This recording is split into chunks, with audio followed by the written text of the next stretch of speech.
2025 থেকে 2026 হয়ে গেল, বছরের পরিবর্তন হইল, কিন্তু পাড়ার কাকিমাদের কোনো পরিবর্তন হয় নাই।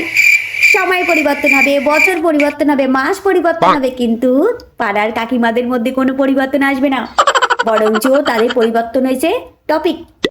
তারা এখন এই টপিক নিয়ে আসে, কালকে কত রাত্রে কোন বাড়ির বউটা বাড়িতে ঢুকেছে, কোন বাড়ির মেয়েটা কত রাত অব্দি বাড়ির বাইরে ছিল, তার সঙ্গে ছিল, পিকনিকে কি কি খাওয়াইছে কি না খাওয়াইছে, এখন এইসব টপিক নিয়ে তারা সমালোচনা করছে।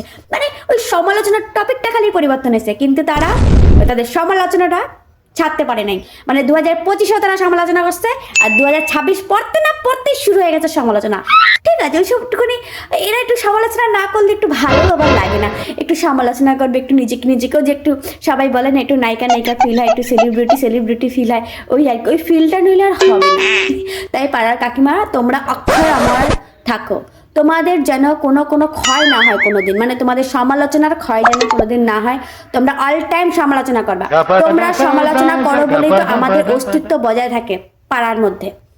আমরা ঘর থেকে না বের হলেও আমাদের অস্তিত্ব থাকে। মানে আমরা ঘর থেকে বাইরে এলেও সমস্যা, ঘর থেকে না বাইরে এলেও সমস্যা।